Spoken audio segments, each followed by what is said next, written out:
Henry, it's always so good to see you. Likewise. I gotta ask, is Cal with you today? Cal is not in the room. I probably shouldn't have said his name. He'd be freaking out. He's in the room next door. Coincidentally, I also have my dog here for the interview. So Oh, Luna's, great. yeah. What a week for you. Yes, quite the week.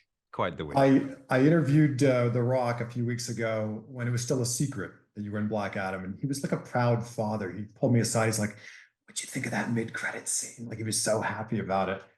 How much of a role did The Rock play in getting you to come back as Superman?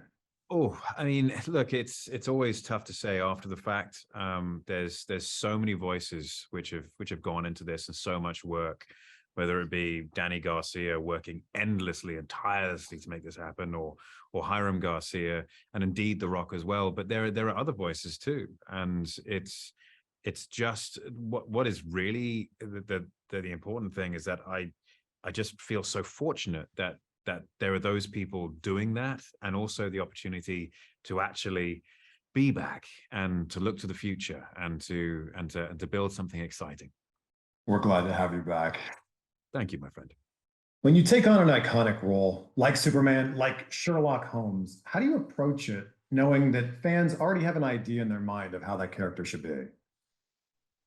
Well, this Sherlock Holmes has a very unique situation in that he exists in the Enola Holmes universe, and none of the other Sherlock Holmes have that.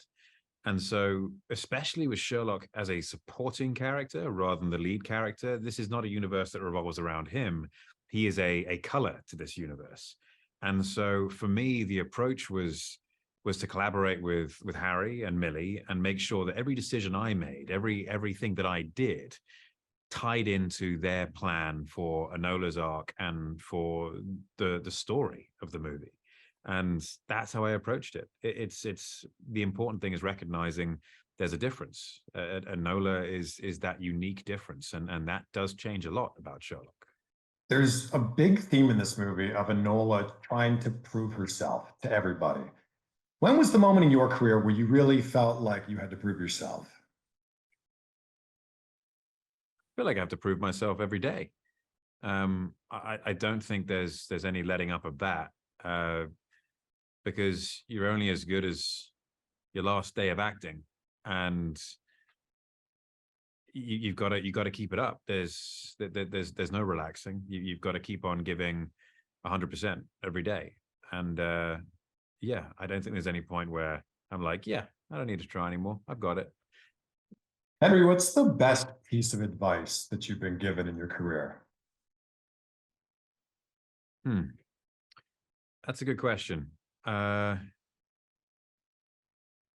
not too sure that I have the answer on the tip of my tongue, to be honest.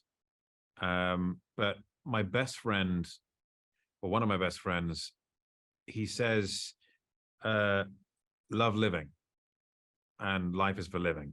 And I take that with me because work is really enjoyable, but it can also be very tough, and it can be very consuming as well. And for me, it's really important to have that balance. And if there isn't balance, so you can't be doing the life stuff as well as work stuff, if work is that all consuming in that period of time, to be enjoying it. And if I'm not enjoying it, then I'm doing it wrong, especially at this stage, especially 22 years in, and things are going well. If I'm not enjoying it, something is going really badly wrong. So that, I suppose, is the best advice. I know it's not directly career related, but it actually does apply to both work and life. I love that. It's always such a pleasure to speak with you. And on the rare occasion, someone will say, you know what, you kind of look like that actor, Henry Cavill. I'm like, that is the greatest compliment I have ever received. You, sir, are far better looking than I. Thank you. That is a total lie. So you are a great actor. Thank you so much, sir.